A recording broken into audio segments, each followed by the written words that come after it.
স্বাধীনতা সার্বভৌমত্ব রক্ষা ছাড়াও উন্নয়ন কর্মকাণ্ডে সম্পৃক্ততা বাড়াতে হবে সশস্ত্র বাহিনী দিবসে প্রধানমন্ত্রী। বঙ্গবন্ধু শেখ মুজিবুর রহমানের আদর্শে এবং মুক্তিযুদ্ধের চেতনায় উজ্জীবিত সশস্ত্র বাহিনী আমাদের জাতির অহংকার। দেশের সার্বভৌমত্ব রক্ষার পাশাপাশি উন্নয়নমূলক কাজে অবদান রেখে দেশের গৌরব সমুন্নত রাখতে পারেন, আমি সেটাই বিশ্বাস করি। শিখা অনির্বাণে রাষ্ট্রপতি ও প্রধানমন্ত্রীর শ্রদ্ধা।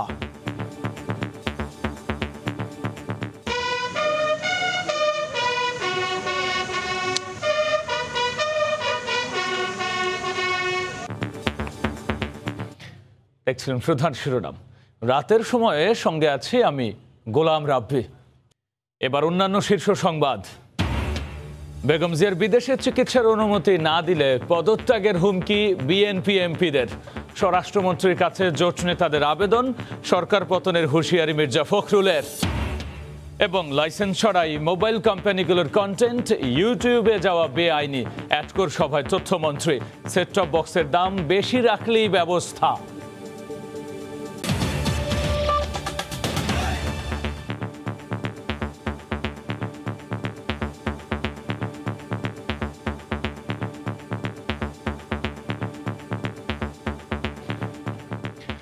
স্বাধীনতা সার্বভৌমত্ব রক্ষার পাশাপাশি সশস্ত্র বাহিনীকে উন্নয়ন কর্মকাণ্ডে সম্পৃক্ততা আরও বাড়ানোর আহ্বান জানিয়ে প্রধানমন্ত্রী শেখ হাসিনা বলেছেন, মুক্তিযুদ্ধের চেতনায় গঠিত সশস্ত্র বাহিনী বাংলাদেশের অহংকার।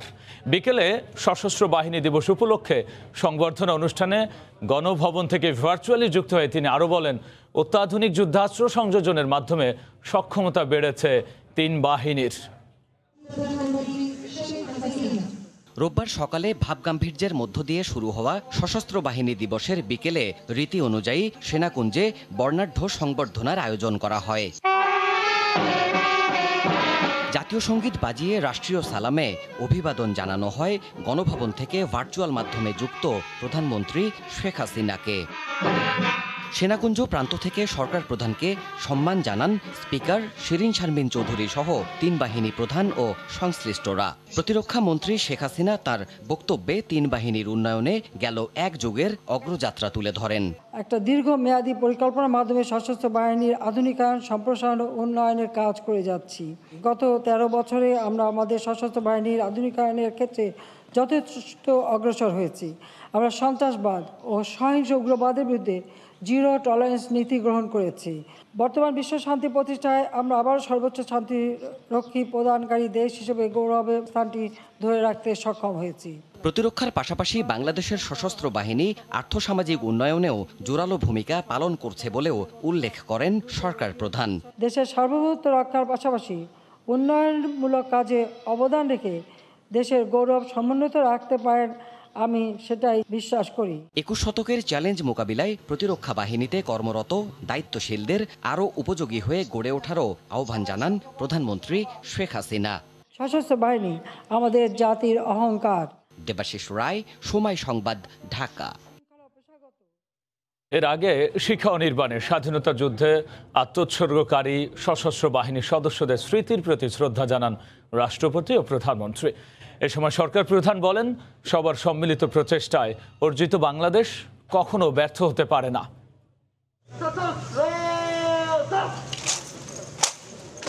21শে নভেম্বর সশস্ত্র বাহিনী দিবস। 1971-এর মহান মুক্তিযুদ্ধ চলাকালে এই দিনে সেনা, নৌ ও বিমান বাহিনী সম্মিলিতভাবে পাকিস্তানি বাহিনীর বিরুদ্ধে আক্রমণের সূচনা করেন। এদিন মুক্তিযুদ্ধে সশস্ত্র বাহিনীর অবিস্মরণীয় অবদান ও বীরত্বগাথা জাতি গভীর শ্রদ্ধার সঙ্গে স্মরণ করে। দিবসটি উপলক্ষে মহান স্বাধীনতা যুদ্ধে আত্মোৎসর্গকারী সশস্ত্র বাহিনীর সদস্যদের স্মৃতির প্রতি শ্রদ্ধা জানিয়ে ঢাকা সেনানিবাসের শিখা অনির্বাণে ফুল দেন রাষ্ট্রপতি ও প্রধানমন্ত্রী। এরপর সেনা, নৌ ও বিমান বাহিনী প্রধানগণ নিজ নিজ বাহিনীর পক্ষ থেকে শিখা অনির্বাণে শ্রদ্ধা জানান। এরপর দিবসটি উপলক্ষে আয়োজন করা হয় স্বাধীনতা যুদ্ধে খেতাবপ্রাপ্ত মুক্তিযোদ্ধা ও তাদের উত্তরাধিকারীদের সম্বর্ধনা দেয়া এবং 2020-21 সালের জন্য সশস্ত্র বাহিনীর সর্বোচ্চ শান্তিকালীন পদকপ্রাপ্ত সদস্যদের পদক প্রদান অনুষ্ঠান। গণভবন থেকে ভার্চুয়ালি যুক্ত হন প্রধানমন্ত্রী শেখ হাসিনা। মুক্তিযোদ্ধারা যে যেখানে থাকুক, যে দলেই থাকুক না কেন, মুক্তিযোদ্ধা হিসেবেই তারা সম্মান পাবে। যদিও 2001-এ যারা ক্ষমতা এসেছিল তারা যেহেতু স্বাধীনতা বিরোধীদের নিয়েই ক্ষমতায় আসে, প্রকৃতপক্ষে মুক্তিযুদ্ধের সেই চেতনাকে আবার ধ্বংস করার চেষ্টা করে। বীর মুক্তিযোদ্ধা ও সশস্ত্র বাহিনীর আত্মত্যাগ আর সবার সম্মিলিত প্রচেষ্টায় অর্জিত বাংলাদেশ কখনো ব্যর্থ হতে পারে না মন্তব্য করে সরকার প্রধান বলেন, জাতির পিতার আদর্শে চলমান অগ্রযাত্রা যেন কোনোভাবেই ব্যাহত না হয়। বাংলাদেশকে বিশ্ব মর্যাদায় আমরা আজকে নিয়ে এসেছি। এই মর্যাদা ধরে রেখে বাংলাদেশ এগিয়ে যাবে। প্রধানমন্ত্রীর পক্ষ থেকে 5 জন সেনা, 2 জন নৌ এবং 1 জন বিমান বাহিনীর সদস্যকে শান্তিকালীন পদক পরিয়ে দেন মুক্তিযুদ্ধ বিষয়ক মন্ত্রী আকম মোজাম্মেল হক। প্রসূন আশিস, সময় সংবাদ, ঢাকা। বিএনপি চেয়ারপারসন বেগম খালেদা জিয়ার বিদেশে চিকিৎসার অনুমতি না দিলে সংসদ থেকে পদত্যাগের হুমকি দিয়েছেন দলটির এমপিরা। সকালে সংসদ ভবনের সামনে মানববন্ধনে অংশ নিয়ে তারা বলেন, প্রধানমন্ত্রীর নির্বাহী আদেশের মাধ্যমে বেগম জিয়ার বিদেশে চিকিৎসা সম্ভব। এদিকে বিএনপি চেয়ারপারসনকে দেশের বাইরে নিয়ে চিকিৎসা করাতে স্বরাষ্ট্রমন্ত্রীর কাছে লিখিত আবেদন করেছেন 20 দলীয় জোট নেতারা। হাসপাতালে চিকিৎসাধীন বিএনপি চেয়ারপারসন বেগম খালেদা জিয়াকে বিদেশে পাঠিয়ে চিকিৎসার দাবিতে গত কয়েক সপ্তাহ ধরেই লাগাতার কর্মসূচি পালন করছে বিএনপি। এরই ধারাবাহিকতায় রোববার পূর্ব ঘোষণা অনুযায়ী জাতীয় সংসদ ভবনের সামনে মানববন্ধনে অংশ নেন বিএনপির সংসদ সদস্যরা। বিএনপি এমপিরা অভিযোগ করে বলেন, 401 ধারা নয়, সরকারের রাজনৈতিক প্রতিহিংসা বেগম জিয়ার বিদেশে চিকিৎসা পাওয়ার ক্ষেত্রে প্রধান অন্তরায়। ওনার যদি কিছু হয় তার পুরো দায়ভার কিন্তু এই সরকারকে নিতে হবে। সরকার ইচ্ছে করলে নির্বাহী আদেশের মাধ্যমে তাকে দেশের বাইরে অন্তপক্ষে সুচিকিৎসার জন্য পাঠাইতে পারে। এদিকে 20 দলীয় জোটভুক্ত 5টি দলের নেতারা সচিবালয়ে স্বরাষ্ট্রমন্ত্রীর সঙ্গে দেখা করে বেগম জিয়াকে চিকিৎসার জন্য বিদেশে যাওয়ার অনুমতি চেয়ে লিখিত আবেদন করেন। অত্যন্ত আন্তরিকতার সঙ্গে আলাপ করেছেন, গ্রহণ করেছেন, বলেছেন মাননীয় প্রধানমন্ত্রীর সঙ্গে তিনি নিশ্চয়ই এটা অবহিত করবেন। পরে বিষয়টি নিয়ে গণমাধ্যমে স্বরাষ্ট্রমন্ত্রী আবেদনটি আইন অনুযায়ী বিবেচনার আশ্বাস দেন। তারা আবেদন করেছেন যে আবেদনটি মাননীয় প্রধানমন্ত্রীর কাছে পাঠিয়ে দেওয়ার জন্য। আমরা সেটা আমাদের প্রসেস করে আমরা দেখব, কিন্তু আইনের ভাষায় বলা যায় এটার কোনো স্কোপ নেই। তারা যদি ওই জায়গাটাতে একটা বিশৃঙ্খল পরিস্থিতি সৃষ্টি করেন তাহলে কিন্তু আমাদের আইন শৃঙ্খলা বাহিনী যথাযথ ব্যবস্থা নেবেন। গত 13 নভেম্বর থেকে রাজধানীর এভার কেয়ার হাসপাতালে চিকিৎসাধীন বেগম জিয়া। তিনি শারীরিক নানা জটিলতায় ভুগছেন। মার্জিয়া মুমু, সময় সংবাদ, ঢাকা। এ বিষয়ে বিস্তারিত কথা বলতে স্টুডিওতে যুক্ত হয়েছেন সহকর্মী আফজাল হোসেন। যাচ্ছি তার কাছে। আফজাল, গত কয়েকদিন ধরেই রাজনৈতিক অঙ্গনের অন্যতম এক অনুষঙ্গ হচ্ছে বেগম জিয়ার চিকিৎসা। আমরা নিশ্চয়ই বিএনপি সাংসদদের পদত্যাগের হুঁশিয়ারি, সরকার দল এবং বিএনপির পাল্টাপাল্টি বক্তব্য, সব বিষয় নিয়ে আলোচনা যাব। তার আগে যদি সামগ্রিক বেগম জিয়ার শারীরিক অবস্থা নিয়ে বলতেন। বেগম জিয়ার শারীরিক অবস্থা আমরা একটু ইয়াতেই দেখি, ওয়ালেই দেখতে চাই যে বেগম খালেদা জিয়ার এর আগে 2 দফায় প্রায় 79 দিন তিনি হাসপাতালে ছিলেন। সবশেষ 13 নভেম্বর বেগম খালেদা জিয়া আবারও হাসপাতালে ভর্তি হয়েছেন। আজকে 8 দিনের মতো তিনি হাসপাতালে রয়েছেন। তার যে শারীরিক অবস্থা, লিভার, কিডনি, হার্ট, ডায়াবেটিসের জটিলতা রয়েছে, আর্থাইটিসও রয়েছে। এটি তার দীর্ঘদিনের সমস্যা। আজকে চিকিৎসকরা সরাসরি কথা বলেননি। আমরা কয়েকটি অনলাইনকে আমরা দেখলাম। বেগম খালেদা জিয়ার যে চিকিৎসক রয়েছেন তারা বলেছেন যে শারীরিক অবস্থা অপরিবর্তিত, ভালোও বলা যাবে না, খারাপও বলা যাবে না, তবে ক্রিটিক্যাল। ডাক্তারদের নিবিড় পর্যবেক্ষণ তাকে রাখা হচ্ছে এবং লিভার সিরোসিস ধরা পড়ার খবর সঠিক নয়। এন্ডোস্কোপি যখন করা হয়েছিল, করার পরে বিএনপির অনেক নেতাই কিন্তু ফেসবুকে স্ট্যাটাস দিয়েছিলেন যে বেগম খালেদা জিয়ার লিভার সিরোসিস ধরা পড়েছে, যকৃতে সমস্যা, অকেজো হয়ে যাওয়ায় বিষয়টি ধরা পড়েছে। যদিও আজকে খালেদা জিয়ার ব্যক্তিগত একজন চিকিৎসক তিনি বলেছেন যে এই ধরনের খবরটি সঠিক নয়। তারপরেও বেগম খালেদা জিয়া ডাক্তার শাহাবুদ্দিনের তত্ত্বাবধানে 10 সদস্যের মেডিকেল বোর্ড তারা ট্রিটমেন্ট করছেন। একই সঙ্গে যুক্তরাষ্ট্র এবং যুক্তরাজ্য থেকে যে চিকিৎসকরা রয়েছেন তারা অনলাইনে যুক্ত হয়ে চিকিৎসার ফলো-আপগুলো করছেন। আফজাল, আপনি বেগম জিয়ার শারীরিক অবস্থার সর্বশেষ নিয়ে বলছিলেন, যেখানে গুরুত্বপূর্ণ একটি অনুষঙ্গ বললেন যে লিভার সিরোসিস ধরা পড়ার কথা ফেসবুকে প্রচার হলেও তাদের চিকিৎসকরা কিন্তু এটি খবরটি সঠিক নয় বলে জানাচ্ছেন। আমরা যদি একটু যাই, যেটি আজকের আলোচিত একটি বিষয়, সেটি হচ্ছে বিএনপির সাংসদদের পদত্যাগের হুঁশিয়ারি, এবং একই সাথে কিন্তু স্বরাষ্ট্রমন্ত্রীর সঙ্গেও কিন্তু জোট নেতারা দেখা করে কিছু দাবি তুলে ধরেছেন। এই দুটো বিষয়ের বিস্তারিত যদি বলেন। বিএনপির 5 জন সংসদ সদস্য নির্বাচিত আর একজন হচ্ছে সংরক্ষিত আসনের। তারা আজকে মানববন্ধন করেছেন। মানববন্ধনে যে দুটি দাবি তুলে ধরেছেন, আমার কাছে প্রথমটি খুবই ইম্পর্ট্যান্ট মনে হয়েছে। রাষ্ট্রপতির হস্তক্ষেপ চেয়েছেন তারা প্রধানমন্ত্রীর হস্তক্ষেপ চাননি, রাষ্ট্রপতির হস্তক্ষেপ চেয়েছেন। এবং এখানে তারা যেটি বলার চেষ্টা করেছেন যে 1996 থেকে 2008 পর্যন্ত আওয়ামী লীগ সরকারের এই শাসন আমলে প্রায় 30 জন যারা খুনের মামলার আসামি ছিলেন, তাদের ফাঁসির দণ্ড হয়েছিল, তাদেরকে রাষ্ট্রপতি মৌকুফ করেছেন। তো এই ক্ষেত্রে বেগম খালেদা জিয়া যেহেতু খুনের মামলার আসামি নন, দুর্নীতির মামলার দণ্ড হয়েছে তার, এই ক্ষেত্রে রাষ্ট্রপতি যেন বেগম খালেদা জিয়াকে মুক্ত করে দেন, একেবারে মুক্ত করার তারা কথা বলেছেন, যে তাকে সাজাটা মৌকুফ করে বেগম খালেদা জিয়াকে যেন চিকিৎসার অনুমতি দেয়া হয়। এর আগে আপনি হয়তো মনে আছে, আইনমন্ত্রী বলেছেন যে প্রধানমন্ত্রী চাইলে বেগম খালেদা জিয়ার বা প্রধানমন্ত্রীর ক্ষমতা বলে বেগম খালেদা জিয়াকে চিকিৎসার জন্য সাময়িক মুক্তি দেওয়া হয়েছে। কিন্তু এও বলেছিলেন যে সাবেক প্রধানমন্ত্রী বেগম খালেদা জিয়ার বিদেশি চিকিৎসার জন্য দুটি উপায়, একটি হচ্ছে রাষ্ট্রপতির কাছে ক্ষমা চাওয়া, আরেকটি হচ্ছে তাকে জেলে গিয়ে আবারও যদি আবেদন করেন তিনি, তাহলে হয়তো সরকার তখন বিবেচনা করতে পারে। আজকে দেখলাম যে বিএনপির সাংসদরা রাষ্ট্রপতির হস্তক্ষেপ চাইলেন এবং তার সাজা মৌকুফের আবেদন করলেন। আরেকটি বিষয় আমার কাছে খুব গুরুত্বপূর্ণ মনে হয়েছে, স্বরাষ্ট্রমন্ত্রীর কাছে 5 দল গিয়েছিলেন, বিএনপি জোটের মধ্য থেকে 5 দল তারা স্বরাষ্ট্রমন্ত্রীর কাছে গিয়ে আবেদন করেছেন বেগম খালেদা জিয়াকে যেন সুচিকিৎসার জন্য বিদেশে পাঠানো হয়। তারা প্রথম পয়েন্টে যেটি বলেছেন যে অতীতে ভুল ভ্রান্তি ভুলে যাওয়ার পরামর্শ, যেটি বরাবরই প্রধানমন্ত্রী বলেন, আওয়ামী লীগ নেতারা বলেন যে অতীতে বিএনপির যে কর্মকাণ্ড, প্রধানমন্ত্রীকে হত্যা চেষ্টা থেকে শুরু করে 21 আগস্টের যে গ্রেনেড হামলা বলেন, সেখানেও তারেক রহমান সহ তার সরকারের আমলের এই গ্রেনেডটি মারা হয়েছিল। এই অতীতের ভুল ভ্রান্তি নতুন করে যেন তুলে না ধরে সেগুলো ভুলে যাওয়ার পরামর্শ দিয়েছেন। একই সঙ্গে সুচিকিৎসা বিদেশে পাঠানোর আবেদন জানিয়েছেন, মানবিকতা, উদারতা ও সৌজন্যবোধের দৃষ্টান্ত দেখানোর অনুরোধ। বেগম খালেদা জিয়াকে যদি বিদেশে চিকিৎসার অনুমোদন দেওয়া হয়, তাহলে সেটি হবে মানবিকতা, উদারতা ও সৌজন্যবোধের দৃষ্টান্ত। এটি কিন্তু তারা চেয়েছেন স্বরাষ্ট্রমন্ত্রীর কাছে। আজকে বিএনপি নেতারা বেগম খালেদা জিয়ার চিকিৎসা ইস্যুতে কথা বলেছেন। একই সঙ্গে বেগম খালেদা জিয়াকে বিদেশে চিকিৎসার অনুমতি দেওয়া না হলে সরকার পতনের এক দফা আন্দোলনের দিকে যাবেন বলে হুঁশিয়ারি দিয়েছেন। ঠিক বিএনপি নেতারা কি বলেছেন, এটি নিয়ে আমাদের হাতে একটি রিপোর্ট রয়েছে, আমরা এখন সেই রিপোর্টটি দেখব। 13 নভেম্বর তৃতীয়বার বিএনপি চেয়ারপারসন বেগম খালেদা জিয়াকে এভার কেয়ার হাসপাতালে ভর্তির পর দল ও পরিবারের পক্ষ থেকে বিদেশে চিকিৎসার জোর দাবি জানানো হয়, তবে সরকারের পক্ষ থেকে তা নাকচ করে দেওয়া হয়। তবে বিএনপি তাদের দাবিতে অনড় থেকে বিভিন্ন আন্দোলন কর্মসূচি ঘোষণা করে। রোববার রাজধানীর ঢাকা রিপোর্টার্স ইউনিটিতে মাওলানা ভাসানীর মৃত্যুবার্ষিকী অনুষ্ঠানে বিএনপি নেতারা বলেন, আইনের মধ্যে থেকেই বিএনপি নেত্রীকে দেশের বাইরে চিকিৎসা দেওয়া সম্ভব। আইনের কথা বলো, তোমাদের প্রিয় লোকদের ভাইরা বিদেশে থাকলে খুনের অপরাধে তাদেরকে মাফ করে দিতে পারো, তোমাদের নেতাদের ছেলে মেয়েরা অপরাধ করলে জেলে না গেলেও তাদের দণ্ড মৌকুফ হয়।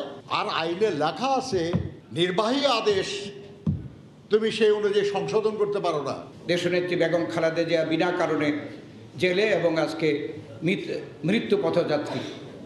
আজকে মানুষের অধিকার নাই, গণতন্ত্র নাই, ভোটের অধিকার নাই, মানুষ আজকে বিক্ষুব্ধ। এর একটা অবশ্যই বিস্ফোরণ ঘটবে। একই অনুষ্ঠানে বিএনপির মহাসচিব বলেন, বেগম খালেদা জিয়াকে বিদেশে চিকিৎসা দেওয়ার সুযোগ দেয়া না হলে সরকার পতন আন্দোলনের ডাক দেবে দলটি। আজকে অসুস্থ অবস্থায় তিনি হাসপাতালে আছেন, তার বাইরে চিকিৎসা করার অত্যন্ত জরুরি, ডাক্তাররা বলছেন সেই অনুমতি পাওয়া যাচ্ছে না। অবিলম্বে দেশনেত্রী বেগম খালেদা জিয়াকে বিদেশে চিকিৎসার সুযোগ দেওয়া হোক, তাকে মুক্তি দেওয়া হোক, তা না হলে এই সরকারের পতনের আন্দোলন তাদেরকে অবশ্যই। হাসপাতালে ভর্তি বেগম খালেদা জিয়ার অবস্থা অপরিবর্তিত, তাকে চিকিৎসকরা নিবিড় পর্যবেক্ষণে রেখেছেন। ইমার আমিন, সময় সংবাদ, ঢাকা। রাব্বি, হ্যাঁ আফজাল, আমরা বিএনপি নেতাদের কড়া বক্তব্য শুনলাম। কয়েকদিন ধরেই তার এরকম বক্তব্য দিচ্ছেন, গণ অনশন করছেন। একই সাথে কিন্তু সরকারের স্বরাষ্ট্রমন্ত্রীও কিন্তু বক্তব্য দিয়েছেন। বক্তব্যগুলো যদি আমরা মূল বক্তব্যটা যদি একটু আপনার মাধ্যমে শুনি। মূল বক্তব্যটা আমরা ওয়ালে দেখাতে চাই। আজকে দিনভর যদিও আওয়ামী লীগের আজকে নেতারা কম বক্তব্য দিয়েছেন, শুধুমাত্র স্বরাষ্ট্রমন্ত্রী এবং তথ্য সম্প্রচার মন্ত্রী কথা বলেছেন।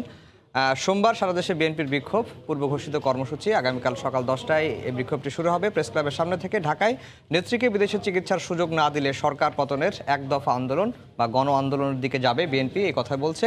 কর্মসূচিতে সহিংসতা হলে কঠোর ব্যবস্থা, স্বরাষ্ট্রমন্ত্রী সাফ জবাব দিয়েছেন।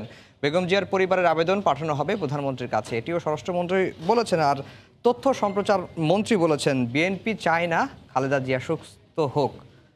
বলেছেন যে বিএনপি বরাবরই বেগম জিয়ার স্বাস্থ্য নিয়ে রাজনীতি করেন, আর হাঁটুর ব্যথা আর পেটের ব্যথার জন্য বিদেশে যাওয়ার প্রয়োজন হয় না, এমনটি বলেছেন তথ্য সম্প্রচার মন্ত্রী। রাব্বি। আফজাল, আমরা যদি একটু এই বক্তব্যের পরেই আরেকটি ইস্যুতে যাই, সেটা হচ্ছে চিকিৎসা নিয়ে কথা হচ্ছে এবং বেশিরভাগ বিএনপির পক্ষ থেকে বলা হচ্ছে বিদেশে নিয়ে গেলেই তার সুচিকিৎসা হবে।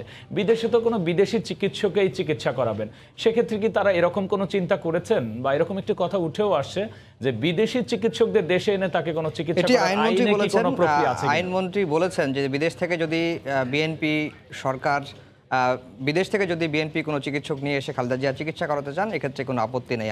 আপনার হয়তো মনে আছে আওয়ামী লীগের সাধারণ সম্পাদক ওবায়দুল কাদের যখন হৃদরোগে আক্রান্ত হয়ে বঙ্গবন্ধু মেডিকেলে ছিলেন, আমরা দেখেছি ঘটনাটি 2019 সালের মার্চের দিকে। ভারতের একজন বিখ্যাত চিকিৎসক দেবী শেঠি তিনি ঢাকায় এসে ওবায়দুল কাদেরকে পর্যবেক্ষণ করেছেন। পর্যবেক্ষণ করার পরে তাকে বিদেশে নিয়ে যাওয়ার পরামর্শ দিয়েছিলেন। আমার মনে হয় যে সরকার এই দিকেই চাচ্ছে, কারণ মেডিকেল বোর্ড যেটি গঠিত হয়েছে তারা বিদেশে নিয়ে যাওয়ার কথা বলছেন। এই যে বিদেশে নিয়ে যাওয়ার পরামর্শ দিচ্ছেন, এটি যতটা না রাজনৈতিক হতে পারে বা তার চেয়ে বেশি সুচিকিৎসার জন্য হতে পারে, এটি নিয়ে হয়তো আওয়ামী লীগ সরকারের মধ্যে একটি সন্দেহান রয়েছে। সেই কারণে বিদেশি চিকিৎসককে নিয়ে এসে সেই যদি কোনো পরামর্শ দেয় তাহলে সেই অনুযায়ী সরকার পদক্ষেপ নেবে, এরকমটাই আমার কাছে মনে হয়েছে। আর আইনি পথে চিকিৎসার সুযোগ আছে কিনা, আইনি পথে বেগম খালেদা জিয়ার চিকিৎসার সুযোগ রয়েছে, তবে সেটি সময় সাপেক্ষ ব্যাপার। বেগম খালেদা জিয়ার দুটি আপিল হাইকোর্ট এবং আপিল বিভাগে বিচারাধীন রয়েছে, 3 বছর একটা 2.5 বছর ধরে বিচারাধীন রয়েছে। এই দুটি মামলা নিষ্পত্তির জন্য বেগম খালেদা জিয়ার আইনজীবীরা উদ্যোগ নেই। যদি উদ্যোগ নিয়েও থাকেন বা নেন এখনও, তাহলে এই আইনি পথে বেগম খালেদা জিয়াকে বিদেশে চিকিৎসা নিয়ে যাওয়ার বা নেওয়ার মতো সময় এখন নেই। যতটুকু বিএনপি নেতারা বলছেন তার শারীরিক অবস্থা খুবই খারাপ, এবং আইনি পথে সুযোগ থাকলেও সেটি আসলে সময় সাপেক্ষই ব্যাপার। রাব্বি। আফজাল, আপনাকে ধন্যবাদ। বিএনপি নেত্রী বেগম জিয়ার শারীরিক অবস্থা এবং এর সংশ্লিষ্ট সার্বিক বিষয় নিয়ে আলোচনায় যুক্ত হয়েছিলেন সহকর্মী আফজাল হোসেন। মোবাইল কোম্পানিগুলোকে ইউটিউবে বিনোদনমূলক কন্টেন্ট দেওয়ার জন্য অনুমতি দেয়া হয়নি। লাইসেন্স ছাড়াই বেআইনিভাবে এ কাজ করছে তারা। তবে এ বিষয়ে অভিযোগ পেলেই ব্যবস্থা নেওয়া হবে বলে জানিয়েছেন তথ্য সম্প্রচার মন্ত্রী ডক্টর হাসান মাহমুদ। বিশ্ব টেলিভিশন দিবসে অ্যাটকো আয়োজিত আলোচনা সভায় তিনি কথা বলেন। এছাড়াও সেট টপ বক্সের বেশি দাম নেয়ার বিষয়টি মনিটরিং করা হবে বলেও জানান মন্ত্রী। গতিময় তথ্য প্রযুক্তির এই সময়ে এখনও আপামর মানুষের কাছে অন্যরকম আবেদন রাখে টেলিভিশন। তথ্য এবং বিনোদনের অন্যতম মাধ্যম চারকোনা বোকা বাক্স। বিশ্ব টেলিভিশন দিবসে টেলিভিশন ওনার্স অ্যাসোসিয়েশন অ্যাটকো আয়োজন করে আলোচনা সভার। পরিশুদ্ধ সমাজ গড়তে টেলিভিশনের ভূমিকার কথা তুলে ধরে প্রধান অতিথির বক্তব্যে তথ্য ও সম্প্রচার মন্ত্রী বলেন, মোবাইল কোম্পানির বিনোদনমূলক কোনো কন্টেন্ট ইউটিউবে চালানোর লাইসেন্স প্রদান করা হয়নি। এ ব্যাপারে আনুষ্ঠানিকভাবে অবহিত করলে ব্যবস্থা নেওয়ারও আশ্বাস দেন তিনি। বিভিন্ন টেলিফোন কোম্পানিগুলো তারা এন্টারটেইনমেন্ট কন্টেন্ট তৈরি করে সেগুলো আবার একটা ইউটিউব চ্যানেল হিসাবে তারা সেগুলো চালাচ্ছে, তাদেরকে সেই লাইসেন্স দেওয়া হয়নি।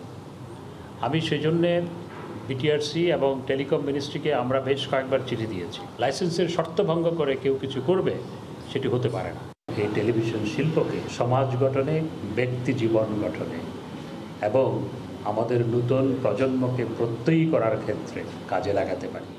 মন্ত্রী আরো বলেন, অযাচিতভাবে সেট টপ বক্সের দাম নেওয়া হলে সেটিও মনিটরিং করা হবে। মানুষ প্রত্যেককে সেট টপ বক্স কিনতে হবে। সরকারের অবস্থান অত্যন্ত স্পষ্ট, জনগণের উপর যাতে কোনোভাবেই অযাচিতভাবে বেশি টাকার সেট টপ বক্স বিক্রি করা না হয় সেটা আমরা মনিটর করব।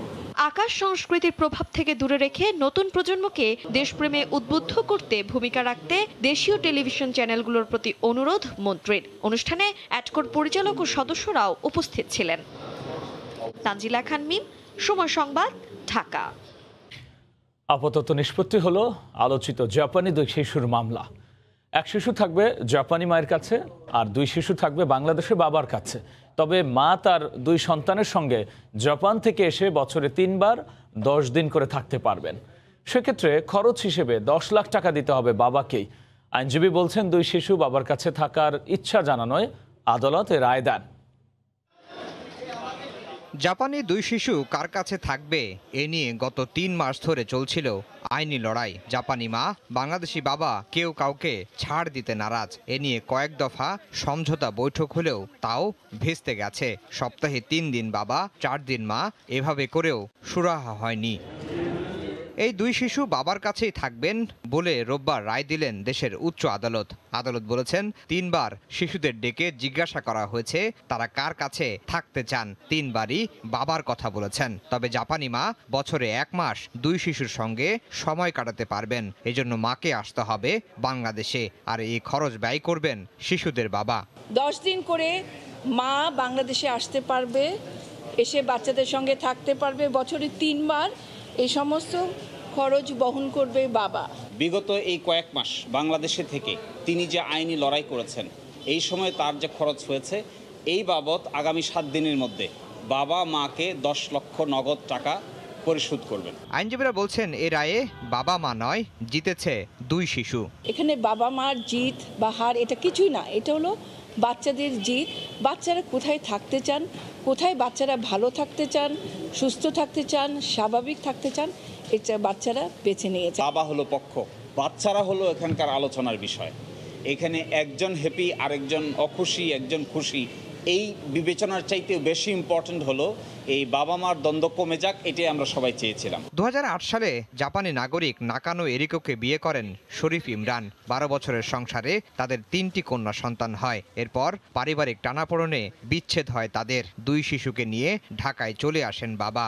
জাপানি মা বাংলাদেশে এসে সন্তানদের ফিরে পেতে মামলা করেন উচ্চ আদালতে। এভাবেই বন্ধু প্রতিম 2 দেশের 2 নাগরিকের পারিবারিক দ্বন্দ্ব গড়ায় আদালতে। আফজাল হোসেন, সময় সংবাদ, ঢাকা।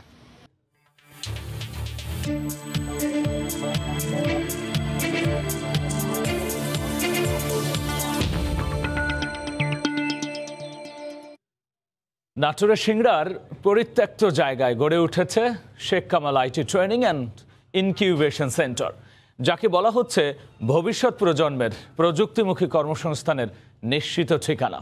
আমাজন, ওয়ালমার্টের মতো বিশ্বখ্যাত প্রতিষ্ঠানের স্টোর ম্যানেজমেন্ট হচ্ছে এখান থেকে প্রশিক্ষণ নেওয়া তরুণদের হাতেই। শরীফ রুবেলের ছবিতে শুভ খানের রিপোর্ট। চলনবিলের জনপদ নাটোরের সিংড়ার Sheikh Kamal IT training and incubation centre. সুসজ্জিত এ ভবনে উচ্চগতির ইন্টারনেটের সহায়তায় কয়েকশো তরুণ তরুণীকে দেয়া হচ্ছে প্রযুক্তি প্রশিক্ষণ। দিন বদলের স্বপ্নে বিভোর এসব তরুণ তরুণীর কেউ শিখছে গ্রাফিক্স ডিজাইন, বিনামূল্যে ভাষাগত দক্ষতা ঝালিয়ে নিচ্ছেন কেউ কেউ। মাদকের আখড়ার বদনাম ঘুচিয়ে রাজশাহীর পদ্মাপাড়ের এই ট্রেনিং সেন্টার প্রতিদিনই জন্ম দিচ্ছে ডিজিটাল রূপান্তরের নিত্য নতুন গল্প। একসময় রাজমিস্ত্রির কাজ করা ইব্রাহিমের হাতেই এখন তৈরি হচ্ছে অ্যামাজন, আলিবাবার মতো প্রতিষ্ঠানের পণ্যের 3D লোগো। আমার চাকরি নাও থাকে, আমি যদি এই চাকরির সাথে জড়িত নাও থাকি, আমি একাই মান্থলি 20,000 টাকা ইনকাম করতে পারি। দক্ষ এসব হাতেই স্টোর ম্যানেজমেন্টের মতো স্পর্শকাতর দায়িত্ব দিয়েছে অ্যামাজন, ওয়ালমার্টের মতো বিশ্বখ্যাত প্রতিষ্ঠান। এখন যে অনেক বড় বড় ওয়্যার হাউস, সেটা আসলে কন্ট্রোল করা মুশকিল, কিন্তু আমরা যখন এআই ইমপ্লিমেন্ট করব সেটা কিন্তু অনেক সহজ হবে। এবং সেই এআইটা যাত্রা আমরা মনে হচ্ছে রাজশাহী হাইটেক পার্ক থেকেই যাত্রাটা শুরু হবে। স্বপ্নবাজ এই তরুণদের পৃষ্ঠপোষকতা দিতেই 2016 সালে দেশের প্রত্যন্ত এলাকায় শুরু হয় Sheikh Kamal IT training and incubation centre স্থাপনের কাজ। বর্তমানে 8টি সেন্টার থেকে প্রশিক্ষণ পেয়েছে প্রায় 5,000 তরুণ তরুণী। কর্মসংস্থান হয়েছে 1,000-এরও বেশি মানুষের। আগামী 25 সালের মধ্যে আমরা বাংলাদেশের 64টা জেলায় আমরা Sheikh Kamal IT training and incubation centre আমরা নির্মাণ কাজ, স্থাপনের কাজ শেষ করব। এসব সেন্টার থেকে 2041 সাল নাগাদ প্রশিক্ষণ পাবেন অন্তত 10 লাখ তরুণ তরুণী। কর্মসংস্থান হবে 5 লাখ। রাজশাহী শেখ কামাল আইটি ট্রেনিং ও ইনকিউবেশন সেন্টার থেকে শুভ খান, সময় সংবাদ। বদরুন্নেসা কলেজের শিক্ষার্থীকে ধর্ষণের হুমকি দেয়া ঠিকানা পরিবহনের ড্রাইভার এবং হেল্পারকে গ্রেফতার করা হয়েছে। এ নিয়ে কারওয়ান বাজার র্যাব মিডিয়া সেন্টারে ব্রিফিং চলছে। আমরা সরাসরি যাচ্ছি ওই ব্রিফিংয়ে। তাকে হেনস্থা করা হয়, এই ব্যাপারে আইনানুগ ব্যবস্থা প্রক্রিয়া দিন। ধন্যবাদ। মূলত শিক্ষার্থী যখন বাসে উঠে, সে শনির আখড়া থেকে যে তার কলেজ পর্যন্ত ভাড়া হচ্ছে 25 টাকা, সে 15 টাকা দিতে চায়। সেখান থেকেই মূলত এটা আসে যে হাফ ভাড়া তারা হেল্পার নিতে চান না বা ড্রাইভার নিতে চান না। এখান থেকে বাকবিতণ্ড এবং পরবর্তীতে বেশ অশোভন ভাষায় হেল্পার তাকে গালাগালি করে মর্মেই যে কোমলমতি শিক্ষার্থী সে তার কলেজে প্রিন্সিপাল বরাবর অভিযোগ করে। আর হেল্পারকে জিজ্ঞাসাবাদ আমরা জানতে পারি তার সাথে বাকবিতণ্ড হয় এবং সে এটা আমাদের সাথে সেও স্বীকারোক্তিমূলক বলেছে যে সে হাফ ভাড়া নিতে অনিচ্ছুক ছিল। শনাক্ত তখন করতে পারিনি, বাট আমরা গ্রেপ্তার পরবর্তীতে আমরা তাকে দিয়ে শনাক্ত করিয়েছি যে তারাই হেল্পার ছিল, তারাই ড্রাইভার ছিল। আমরা মূলত আপনারা জানেন যে আজকে সকাল থেকেই যে বাসের যে আন্দোলনটা হচ্ছিল যে ঠিকানা পরিবহনের ব্যাপারে, সেখানে আমরা টাইম ক্যালকুলেশন করেছি গত শনিবারের কোন সময় উঠেছে শনি আখড়া থেকে, সেখানে বিভিন্ন ফুটেজ আমরা দেখেছি।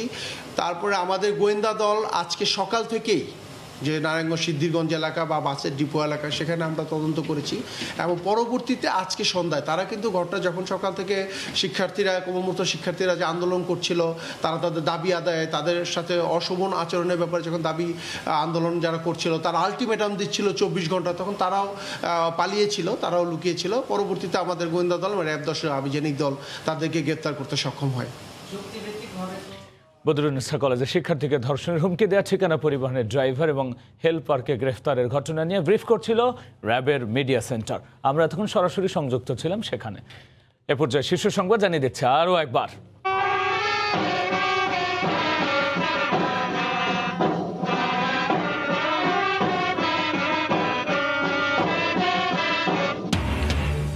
স্বাধীনতা সার্বভৌমত্ব রক্ষা ছাড়াও উন্নয়ন কর্মকাণ্ডে সম্পৃক্ততা বাড়াতে হবে। সশস্ত্র বাহিনী দিবসে প্রধানমন্ত্রী শিখা অনির্বাণে শ্রদ্ধা।